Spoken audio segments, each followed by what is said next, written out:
You know who it is, the horror flick digger did Super 6 Big Mitch. And I'm kicking in those with 03 O's. And I'm bringing 28s, 101s because we faking sons. It's the Chronicles. And you in the Meadowlands. Yeah, you in the Meadows, man. And you already know what made me 530. What that mean? That boy Desert, baby. Hubba Dub, Scrub, 22-inch gold thing of things, and Big Bolo Yank could never sit on my claims, man. Nah, I'm just playing. Welcome to Vegas Chronicles with the whole Super 6 Big Mitch. Hey, let me ask y'all a question. Did y'all like my intros? I'm working on a few. I can't use those because of copyright, obviously. But I got a few people mixing something together for me, man, and we gonna come up with the right formula to bring a good intro. I probably had to go in the booth and lay some tracks or something. I lay some lyrics or something, you know what I mean? Just so I don't get in, no hot water behind, no intro, because I'm not trying to have no mess like that, up on my page. But moving on, shout out to everybody, man. The Pee Wee son and everybody else that's been getting at me with the beats, man. I appreciate y'all, man, and I appreciate y'all, man. I appreciate y'all. But let's move along, man. Today was kind of interesting. I was out and about doing my thing, man. I was over there on the west side, and I was standing outside, the welfare office, right? And this youngster walked up to me, you know what I mean? And the way he walked up to me, he said, "Hey, ain't you sheepdog?" I said, "Yeah." Trying to sound hostile and menacing, you know what I mean? Poke my chest, so, yeah.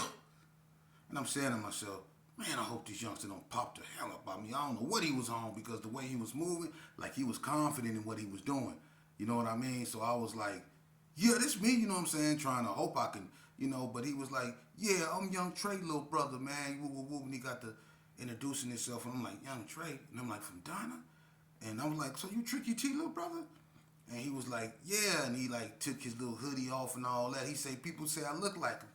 And his name is Gunna. He from Donna Street, and he a little youngster, man. And I just want to say I had a conversation with him, man, and he a good little youngster from what I can tell, and I know how to read people pretty well. And from what I get from him, man, he's a good youngster, man. And I just, we just got to talking and reminiscing about his brothers, Tricky T, Young Trey from Donna Street, you know what I mean, and a few more, Ronnie Carter, Pookie, Coco, and all them is his relatives. His grandmama stayed right there on Washington, and my mama, when she moved out to Gerson, she moved on 909 West Washington. And I was telling them about Tricky T. I grew up with Tony. Tony was one of the first K9s up out of Cary Orange. Matter of fact, that was Donna Ray Page, right-hand man. I did videos on him. And Tony was one of the first K9s really to cross over, and he was always a K9. That's what he was from. But Tony was the first one of those guys to really start banging Gerson. He really started wearing green. And he was one of the first ones, if not the first one. He was with Donna Ray Page every day. He used to wear green and white Adidas. He was the first one up over there in Cary Orange rocking that green and putting on that green flag. That was Tricky T. And Tricky T, when it came from here, when it come to the K9s, Tricky T in the top three. Hands down. Tricky T got hands. Tricky T had hands. And everybody knew Tony had hands. And when I was talking to Gunna, he was saying something as if somebody tried to smut Tricky T name on some. I'm not getting into that because I know it ain't true. So I'm not even finna disrespect his memory by even bringing that up because I know Tricky T. And I was in Delmonico the night he was unalived. I was with OG Loke, and we was over there with Stevie James in Delmonico, and when they had that house up over there in Delmonico, that was spray painted, and it had on a house. Everybody remember this house in Delmonico? It had "We're Back" spray painted on a house. The BTDs. We was up over there with them, kicking it with them, and a few Donnas. You know what I mean? So we heard the gunshots. And it was in Cary Arms, right over there in that circle over there on Morton. Tricky T was actually over there with Donna Ray them. He died right over there by Donna Ray Daddy house. And I'm not getting into what happened, but somebody tried to smut Trick name And let's just say this here, there's no dirt on Trick name, man. You know, when Tricky T came back from out of town, you know, he was in Carry Arms and he was over there with who he normally be with. You know, D-Ray, Father, Maine, Turtle, all them, they moved from the top of Morton to the circle. And that's where he was. There was no smut on Trick name, man. Trick was one of the realest cats up in, from Carry Arms. You know? And his brother Young Trey was one of the, you know, when it come to them youngsters, them threes on Donna, you can't say 103 without saying Young Trey. Cause Young Trey Tyson, he had them hands. He should have went to the. He should have got in that ring, man, and went pro. Cause that youngster, he was one of the hardest fighting youngsters up out the north, man. And I just want Gunna, you know what I mean, to know, man. I believe this here youngster. Get, you know, from the conversation me and you had. If you want to do your brother's service, man, you see what this life did to them. And if they can talk to you, I'm pretty sure they would tell you, man, to stay positive, take care of what they can't take care of. It's all on you. You the big brother now, man. And I feel like me knowing Tony and Young Trey, both of them, you know, even though Young Trey became a Donna Street and, you know, whatever is whatever. But the love, that never changed. Tricky T was a good dude. The love never changed, man. Your brothers was some solid cats, man. Day one A1s, man. You come from a good stock, man. You do. And I wish you nothing but the best, man. One day we can dialogue and we can talk about your brother, man. Because, you know, your grandma stayed a few houses down from my mama. And, you know, me and Tricky T used to see each other up over there. And we used to ask each other, what you doing up over here? What you doing up over here? You know what I mean? We used to be wrestling all the time in front of my mama's house when we was little kids. And I remember one time, me and Tricky T, you know, we used to drink out the water hose. Remember how I used to drink out the water hose? And Tricky T wanted to drink out the water hose. And you know how you used to take the water hose and you can fold it and you can stop the water from coming out? I was messing with him with the water hose. Every time he tried to drink the water, I squeezed the hose and then the water wouldn't come out. And he started getting mad, you know what I'm saying? Because every time he went to drink, I like do this, and the water come out. And when he went to drink it, I squeezed it, and the water cut off. And he'd look at me, so he got mad, and he took the top of the water hole thing, and he said, keep playing with me. And, you know, I wasn't thinking he was going to do nothing, you know what I mean? I don't know why I thought that, because he really wanted some water. Because when I turned it back on and he went to drink, I turned it off on him again, and I was laughing, right? He took the end of that water hose, and he slapped the out of me with that water hose, man, in front of my mama. He whacked her. Man, I said, and we was out there fighting hard. Look, my mama said, me and Tricky T was out there fighting hard. Excuse me. We was out there fighting hard as I don't know what. My mama said, We was out there chunking them. I'm talking about, man, Tricky T fought hard, man. That was my partner, though, man. But that's how we grew up, you know. You know, if you ain't had a fight with your partner growing up, that wasn't your partner. Me and Tricky T was partners, man. I love Tony, man. So, Gunna, I don't know what you doing, but I hope you're doing the right thing. You know, I understand, and I can hear the hurt in your voice when you was talking about your brothers, man. And that's what I be trying to tell people, you know.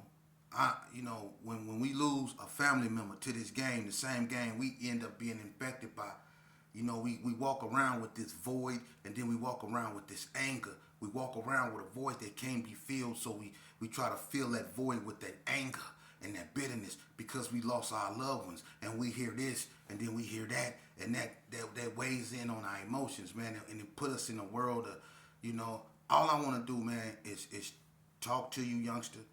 And if you ever have any, I don't care where you from, homie.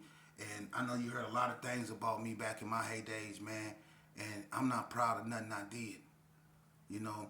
And when I look back on what I did, and the families I destroyed, the mothers I made cry, my mama, who I made cry probably the most, you know, I'm going to tell you something, youngster. I don't want you or any other youngster, either from Donna, from the hood, I don't want y'all sitting in the courtroom with your life in the hands of a man that don't know nothing about you in a black robe. And you got your mother there, if you lucky enough to still have her, but you also got the victim's mother there. See, when the victims, and your victim got a family member or a mother, and she coming out, and you see the look on her face, and then you see the look on your mama face, and you understand the bags under their eyes are the same. See, they both got a look of loss on their face because both of them has lost their child. One has lost their child, that's under that grass, and then one is gonna lose their child to the system. That's two losses right there, man. Ain't no winners in that. Both of those women are gonna walk up out of there without their children. And they probably both, and one of them for sure, but both of them probably never go see their children again.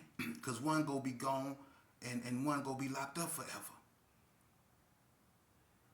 And it's two birds going with one stone. That keeps the wheels turning on that prison industry system. That ain't nothing but an industrial system. The prison system, come on, man. That's an industry. And when little black and brown boys end one another, and one is locked up and the other one is taken to the, that's two birds going with one stone, but they keep them handcuffs, they keep them Glocks coming, they keep them vests and them gun holsters, they keep all them police cars and them helicopters in the air. See, they keep the wheels turning on the machine. See? That keeps the wheel turning. The gas that they use to run this machine that they call the criminal justice system, the gas they use is brown and black blood. That's the gas that run that system, brown and black blood. So as long as you continue to spill that in the street, that engine is going to continue to keep that machine rolling. You see? That's how that go. And that youngster brought up something else. I'm glad I ran into him. God got a way of showing you he watching you. Because I'm going to tell you something. When that youngster walked up to me, he walked up to me and he said, "You sheepdog?" And I said, "Yeah." That could have been the last time I said yeah. But instead, he came up to me. He said, "Man, I just wanted to shake your hand because you talked about my brothers." See, he didn't come. God sent him. See? Because that could have went a whole nother way. He could have said, "Hey, you sheepdog?" And I said, "Yeah." And it could have went another way. I'm mindful of that. I'm mindful of what I'm doing when I put my face on this camera and I talk about things people probably don't want me to talk about. But if we don't speak on this, these youngsters ain't gonna never know that the reason why they in these streets and the reason why they at each other's throat is behind something they really don't know about, man. They don't. He didn't even know that the Donna streets and the Gersons used to be cool. He don't know nothing about that. People don't know that the Donna streets and the Gersons used to be allies. You had one person say that's a lie. The Donna streets and the Gersons used to be allies. They used to ride together. They used to be family, man. For real. When we celebrated L's birthday, the Donna streets was with us. The Donna streets was with the Gerson. Puncho had a burgundy Chevy on gold Dayton's. Okay? And on L's birthday, when we caravan down on Donna and we picked the Donnas up, the police stopped that Chevy because it was the one in the front. Al Wag, DMC, all of them was in that Chevy that was in the front. And they stopped it over there by that second McNeil's over there by the trailer courts. That line was all the way down there. And Northtown took that car. They took that Chevy from DMC then. They let DMC and Al Whack them go. They ain't take nobody to jail, but they impounded that Chevy. The Donnas was with us. Charlie Boy, all of them. The Donnas and the Gersons rocked together, man. We used to go down there to their parties. They used to come to the Gerson and the Big Carry Arms and party. OG Loc was my partner. I done been to his house. Easy E, they used to be from Donna Street. The S.A., they used to have a red Cadillac. People don't even know about him. He turned Little Loco. But we used to all kick it. Him, Wolf, Ralphie Boy, OG Loc. We used to be down there in Northtown, man. But the Donnas and the G's used to be family, youngster. Don't ever let nobody tell you that, because any real Donna Streets should tell you that. Calipo, all them. You know? And I know that for a fact, because I'm going to tell you something. Back then, 89, 90, and 91, you can say those probably was the most horrible years of my era when it came to just straight up banging, because during that time, not only was L unalive, but you had Boo Boo unalive, Shaky Loke from 60s was unalive, Sha Mink was unalive. It was so John Holloway was unalive, Sonny was unalive. It was so many people that were falling victim to this game, and that's when it started happening. During the 89, 90, 91, that's when things started happening. So people so used to the 96, 97, all that stuff that started happening then, you know, with the Gersons and the NTGs, with the Gersons and the ABMs, with the Gersons in the backstreets or the Bloods in the backstreets. People were so used to that stuff right there, but they forgot about what started it all. See, what I just told you, that set the wheels in motion. See, when Sha Mink was unalive, them power rules went crazy. Them power rules went ham when Sha Mink was unalive. It was a lot of people, them 6 souls went ham when Shaky Loke was unalive. People was going off, man. It was so much stuff starting to happen. You know? And in 89, that's when Tricky T was unalived. You see? Then Cootie Rome got caught up with the little bounty hunter situation in Carry Arms. Salute to Cootie Rome. He a real one. Cootie Rome and Lil K. They real ones. From over there. You know? But shout out to Gunna, man. We can get, like I say, my platform open to everybody, man. Whenever you want to get together, let's do that, man. And shout out to everybody that's been supporting me, man. And keeping me encouraged to continue to do this, man. One thing he also brought up, man, and this needs to be talked about, is the inner hate. You know, the reason why gangs are not really around in Vegas no more, and you got dudes that's from over here and over there hanging out with each other, is because the internal hate that gangs produced. And it ain't just the Gerson, it ain't just the 60s, it ain't just the coast. Everybody went through that phase, even Donna Street, the hood, everybody went through that. Internal beef is what destroyed all the gangs in Vegas, man, because it's things that happen within certain gangs that can't be rectified. It's certain people that just can't be cool no more. They didn't broke the covenant, they didn't went too far. See, that's why most gangs are really in disarray in Las Vegas. It's because of internal strife. That little backdoor thing that's so prevalent now, that started happening out here, man, and it tore gangs apart. You know? It tore gangs apart. Because certain situations happen, and then once that happened, ain't no coming back from that. And this the cold thing. Internal strife didn't just break up gangs. It broke up coalitions. It broke up alliances, like the Northtown Alliance. Inner turmoil between the White Streets and the Donnas broke that up. You see? Just like what happened with me, broke the alliance up with the Donna Streets and the Gersons. You see? Internal strife. And when you look at the Gerson, what tore the Gerson apart was the situation with Tiny Mac. And I'm not getting into that. Rest in peace to my little bro. But I'm not getting into that. But that can never be rectified. And it ain't just Tiny Mac, it's a bunch of others. That can't be rectified. You see? So there's a lot of internal stuff that went on, man. Homies hating on homies. And I told you that once we stopped being brothers and we became homies, all that love, that ended when the needs ended. When they no longer needed you, that's when the loyalty and the love stopped. You see? You see how people that used to be broke, and when they was broke, they was your best friend. But when they started having money, they started acting funny. You see? Y'all used to cook a salami sandwich, you know what I mean? And one salami sandwich, and you used to split that. When y'all used to come from, we used to go to Doolittle, come back from Doolittle, ashy, eyes red, hungry.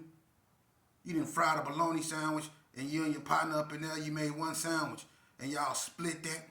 See, that was your partner right there. Or you had the Johnny Appleseeds or the Boston Baked Bees or the Cherry Clans or whatever, and your partner was there. You gave him a handful. You see, whatever y'all had, y'all split it. But as he got older and as y'all got older, and he started having money, and he started, looking at you funny, y'all wasn't splitting nothing no more. You couldn't sit on his car no more. You couldn't even say nothing wrong to him. See, eternal. And then you had homies like me. I always go have love. And I'm gonna use him as an example. One person that to me, they never changed. That was Boonch. No matter what Boonch had, one thing I can say about Puncho stayed the same, and that's why I love Puncho so much. Puncho stayed the same. Puncho didn't let whatever he had change him.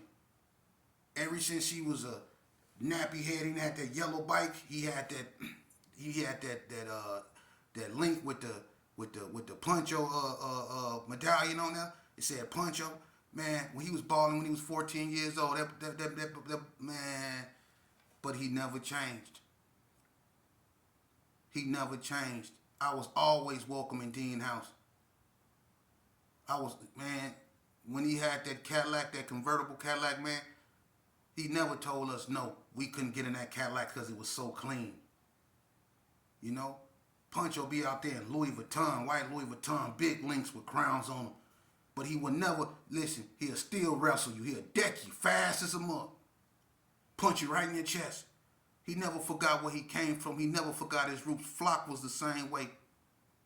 Flock always tried to talk to me. That's why I love Flock. Flock never told me nothing wrong. Them is real big brothers. Nagy raised me. Fed me when I was hungry. Me and Nag don't speak to this day, but I always love Nag. That's my big brother. Dirty Rob was the same way.